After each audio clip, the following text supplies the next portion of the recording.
Kesalahan kita yang paling awal sesuai peringatan Rasulullah, innamal a'malu binniyah wa innamal likulli imri'in ma nawa.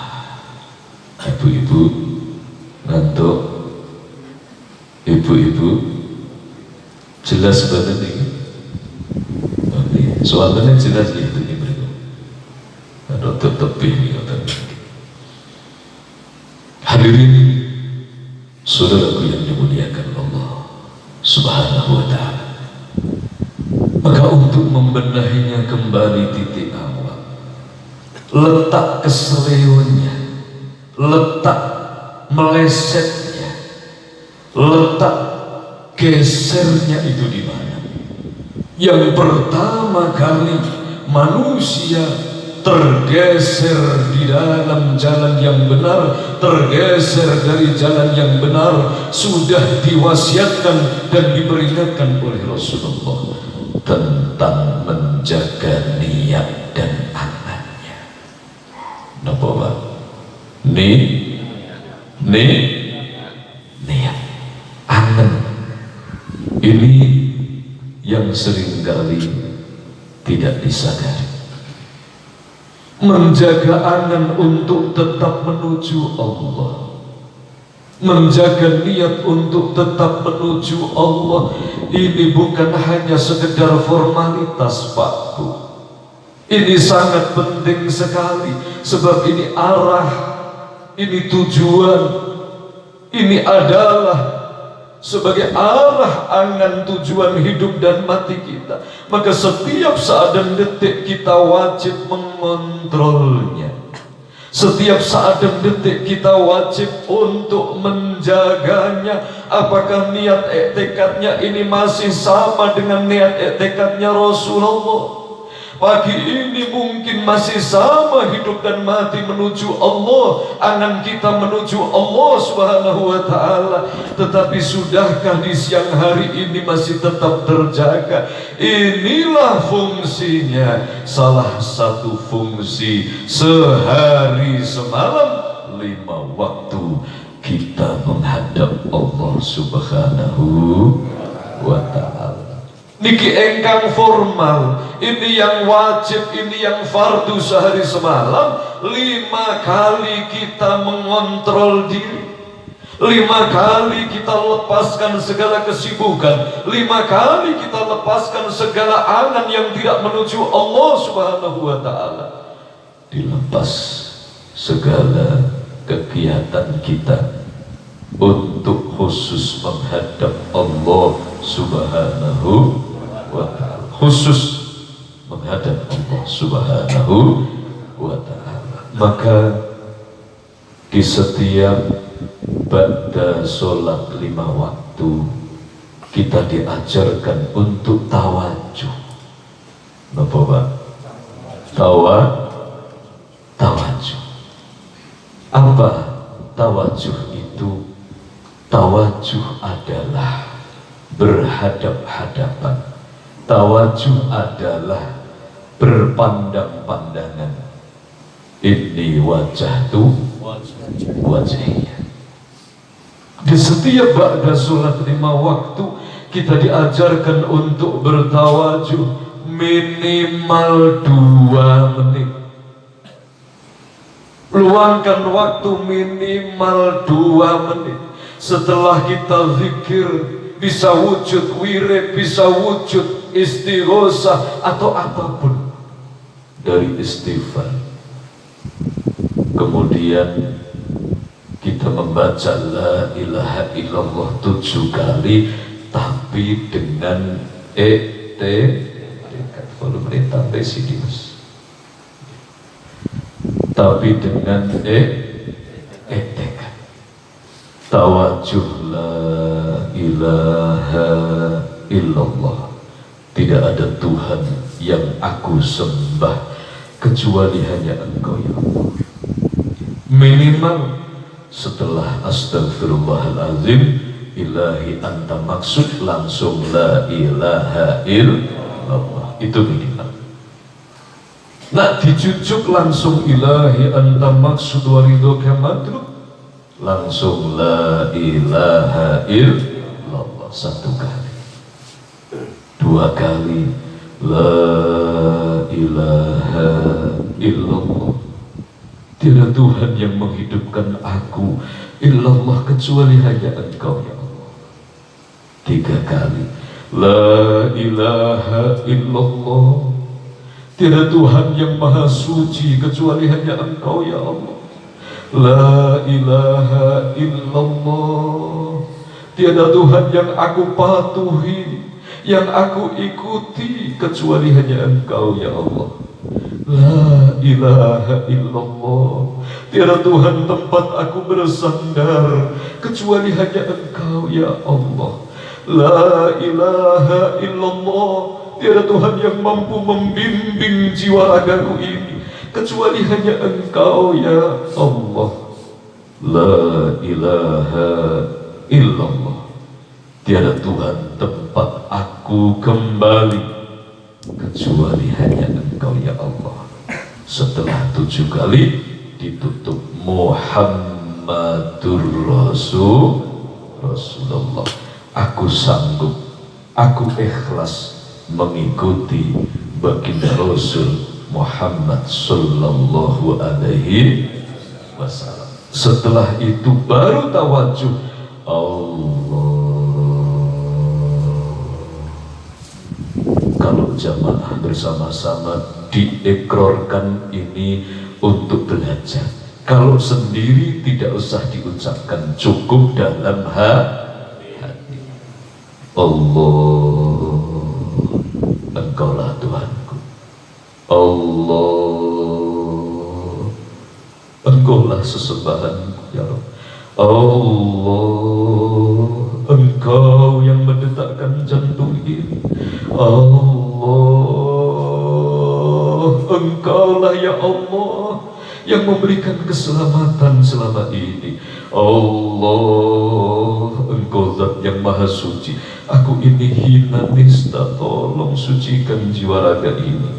Allah, Engkau Zat yang maha kuasa, maha dikdaya, kami lemah. Aku ini lemah ya Allah, tolong lindungi aku ya Allah. Terus kalau nggak hafal sekali diulang-ulang. Contoh, Allah, Engkaulah Tuhanku. Allah, panjenengan pengiran kula Gusti. Allah, panjenengan sesembahan kula Gusti. Ngoten mawon nggih saged. Selama kurang lebih 2 menit. Kurang lebih 2 menit. Ini metode yang diajarkan oleh Eyang Guru kita Syekh Maulana yang di Haji Muhammad Nur Ghazali Saiful Islam. Ada juga tawajuh sama urutannya. Yang membedakan metode di saat kita berzikir tawajuh Allah, yaitu dari beliau guru kita Al-Mukarram Bapak Kiai Joko Nur Ehsan. Tidak dengan lantunan kalimat, tetapi di dalam rasa kita. Nopo begitu kulon jenengan sami tawajuh Allah, dihunjam dirasakan di dalam hati kita, diperes rasa, yang diperes itu rasanya, rasanya diperes soko kebatilan biar rontok kaya dene meres baju sing nembe dicuci supados kering, diperes kaya dene meres baju. Niku bisa milih sami, itu metodenya. Di saat Allah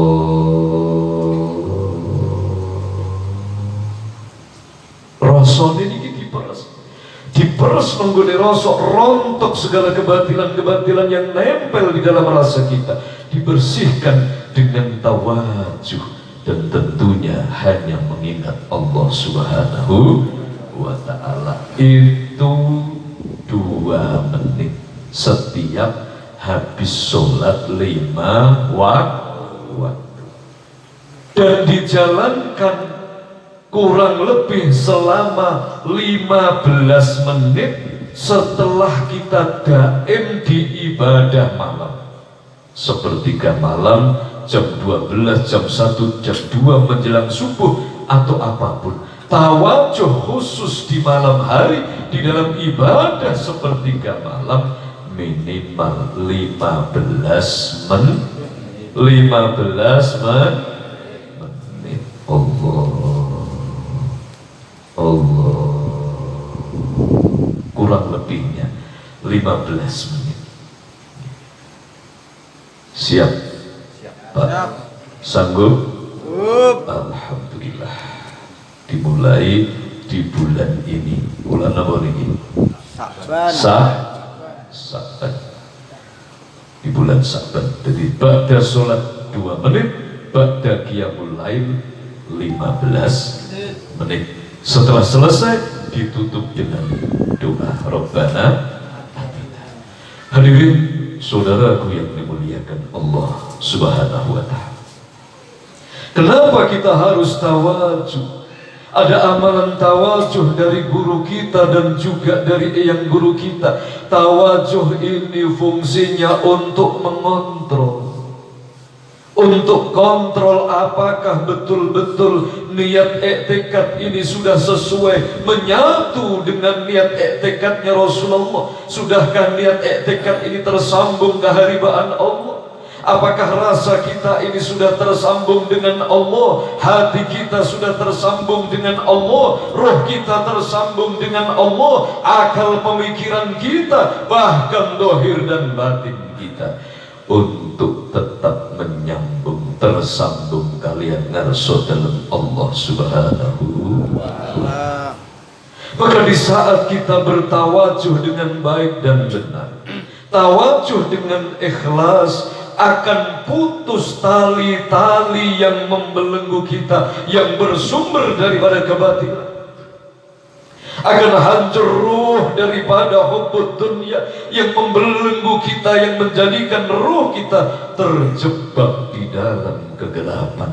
Ini akan hancur, sehingga akan kembali ke realnya, kembali ke jalannya, yaitu hidup dan mati hanya dipersembahkan untuk Allah Subhanahu wa Ta'ala. Ini tawajuh, saudaraku yang dimuliakan Allah. Maka tatkala dari waktu subuh kita sudah bertawajuh, kemudian ternyata jam 10 pagi hati ini meleset, dikarenakan mata kita melihat sesuatu yang bersumber dari nafsu, hatinya tergerak, nafsunya dikuasai hubbud dunia, menjadikan angannya meleset tidak menuju Allah. Ibarat GPS-nya itu sinyalnya error dan berbelok tidak sesuai dengan GPS yang benar, maka tawajuh ini mengembalikan sinyal kita.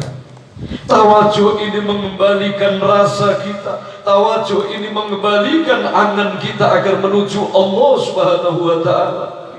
Di saat zuhur sudah disatukan kembali, GPS-nya sudah diarahkan dengan tepat, sinyalnya sudah masuk, petunjuknya sudah hadir. Ternyata jam 2:30 karena ada kesenangan, ada kesalahan, ada dosa-dosa, menjadikan meleset kembali. Asal tawajuh akan hadir kembali, menyambungkan rasa kita dengan keagungan Allah Subhanahu wa Ta'ala terus 24 jam. Saudaraku rahimakumullah, karena kita ini masuk di alam, di zaman yang sudah semakin carut marut, tidak karu-karuan. Zaman di mana manusia sudah kehilangan jati dirinya. Zaman di mana manusia ini sudah betul-betul lirkat yoga bahten intri. Zaman dimana manusia itu ibarat jalannya sudah mulai pontang-panting tanpa tujuan, sebab kehilangan tawajuh kehadiran Allah Subhanahu wa ta'ala. Sebab rohnya sudah tidak lagi ngawerui keagungannya Allah. Rohipun boten weruh dumateng ngarsa dalam Allah Subhanahu wa ta'ala. Rohnya yang dilihat hanya jenis, yang dilihat hanyalah amarah, penglihatan daripada amarah, penglihatan daripada sufiyah, penglihatan daripada lawamah. Ini yang diikuti kebanyakan manusia di zaman akhir. Na'udzubillah min. Di pagi hari malaikat petugasnya Allah mengontrol hati manusia. Di pagi hari manusia tidak ingat kepada Allah. Kembali kontrol di siang hari malah semakin parah, tidak ingat kepada Allah Subhanahu wa ta'ala. Kontrol kembali di sore hari semakin gelap, malam hari semakin gelap, bertambah hari bertambah bulan, manusia semakin nyungsep di alam kegelapan, sebab hubbud dunyanya semakin menjadi-jadi. Na'udzubillah min dzalik. Hadapi masalah dengan berikhtiar, awali dengan tawakal. Landasannya tawakal tu Allah, bertawakal kepada Allah, berikhtiar dengan baik dan benar. Itu tugas kita sebagai manusia. Tetapi jangan kita merusak tugas jiwa kita untuk setiap saat dan detik jogo lilin ojo sampai padam. Tugas roh kita, tugas hati kita adalah menjaga lentera. Lentera apa? Nur ilahi, cahaya Allah Subhanahu wa ta'ala. Tugas roh ini adalah senantiasa memuja dan memuji Allah, senantiasa berhubungan dengan Allah Subhanahu wa ta'ala. Dari cahaya Tuhan, cahaya Allah yang terpancar dalam jiwa kita, membias di dalam kehidupan kita, menerangi langkah kita. Seberat apapun masalah yang kita hadapi, Allah akan memberikan solusi. Nah, ini akhir zaman, manusia ini terbalik. Begitu menghadapi masalah, hatinya ikut keluar, rohnya gentayangan, rasanya gentayangan. Tidak lagi setia menjaga lentera, joko lilin, joko damar jati ingkang wonten kolbunipun, tetapi roe gabung sepakat kalih nafsune, sehingga terputus hubungan manusia dengan ngarso dalam Allah Subhanahu wa ta'ala. Nampun pedot pripun kalau sampun terputus, kalau sudah terputus bagaimana? Gelap. Maka banyak manusia menghadapi masalah itu, cara menghadapi masalahnya salah, cara mencari solusinya salah, sebab GPS-nya mati, sebab sinyalnya mati, sehingga akal ini dipaksa untuk menyelesaikan masalah, sedangkan akal ini makhluk yang sangat lemah. Jiwa manusia tanpa nur ilahi, maka jiwa ini akan terkubur, akan terbelenggu dengan kaun. Apa yang dinamakan kaun? Hijab yang sangat pekat kegelapan. Na'udzubillah min. Apa yang mampu dilakukan oleh roh manusia yang terputus dari cahaya ilahi? Maka dia hanya jadi bulan-bulanan hawa nafsu. Dia hanya akan pontang-panting, menjerit, menangis, meraung, merintih, karena dia tidak mampu. Dia ditunggangi oleh nafsunya sendiri, maka tidak mampu menemukan solusi yang benar. Begitu menghadapi masalah, akal ini akan memikul masalah itu. Akalnya semakin berat, nafsunya semakin besar, maka yang terjadi adalah kehancuran dalam dirinya sendiri. Yang terjadi bukan masalahnya selesai, tapi bertambah masalah. Disinilah titik lemahnya manusia. Disinilah pengapesane anak putu Nabi Allah Adam.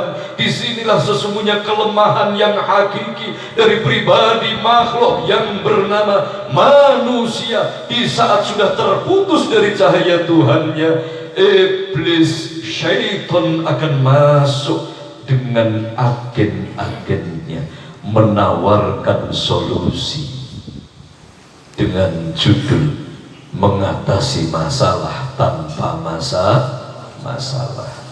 Ternyata mengatasi satu masalah kecil dan menghadirkan ribuan kali lipat lebih besar masalah. Apa masalah kecil?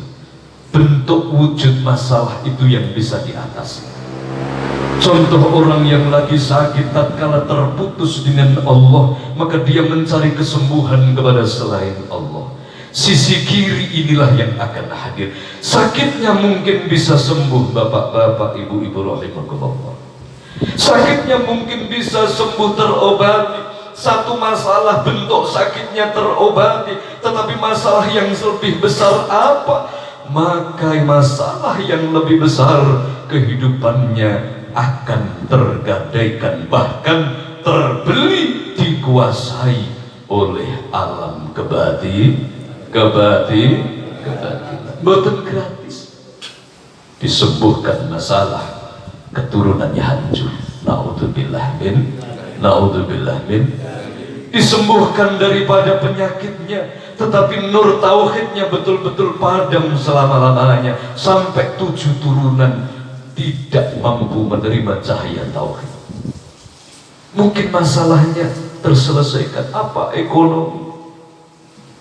Banyak hutangnya bisa terbayar, hartanya bertambah melimpah ruah, bisa. Kekuatan batil bisa dengan izin Allah Subhanahu wa Ta'ala. Tetapi masalah kecil ini bisa teratasi. Hadir masalah yang lebih besar. Apa?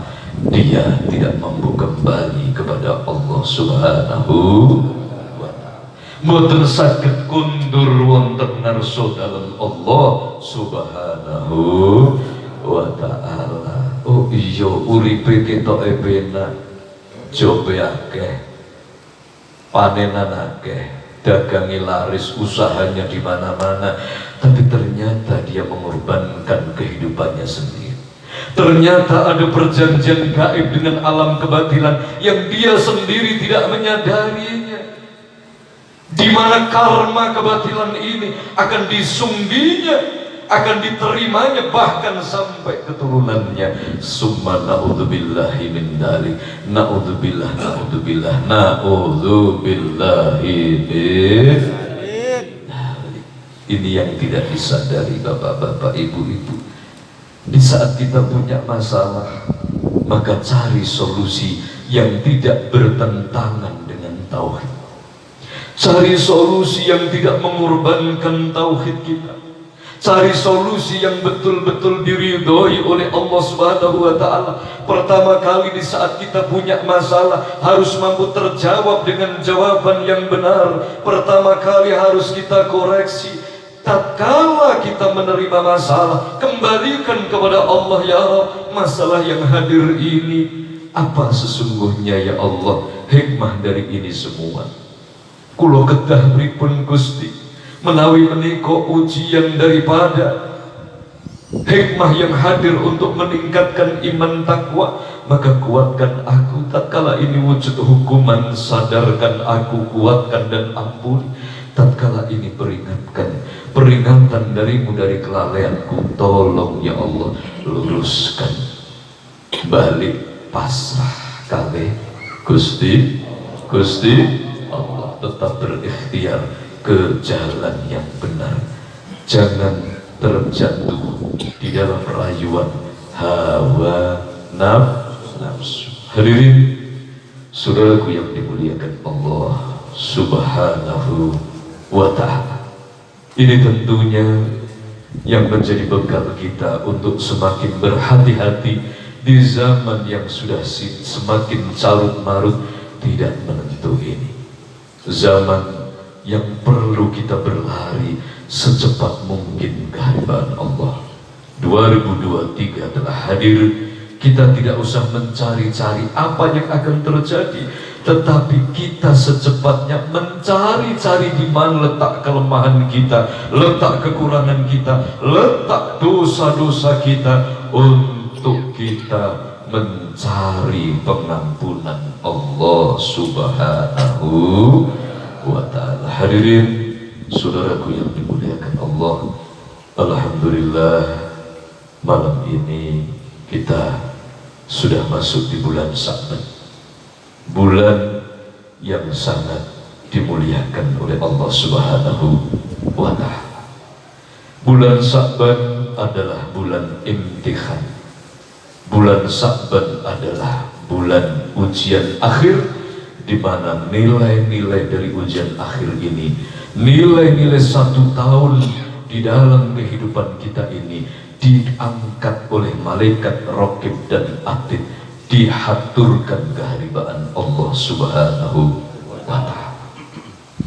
Bulan Sya'ban adalah bulan di mana nilai-nilai rapot kita, nilai-nilai ulangan kita sehari-hari, khususnya selama 1 tahun ini, dikumpulkan di dalam rapot besar kehidupan kita, dihaturkan keharibaan Allah Subhanahu wa ta'ala. Di bulan Sya'ban ini adalah imtihan ujian akhirnya. Di bulan Sya'ban ini dibuka lebar-lebar kekurangan kita, tatkala kita sadari, cepat-cepat mohon ampun dan diperbaiki, dibenahi di bulan Sya'ban ini. Maka amalan yang paling tepat, di samping tawajuh tadi, amalan yang dicontohkan oleh guru kita, metode di bulan Sya'ban ini adalah mencatat seluruh kelemahan-kelemahan kita.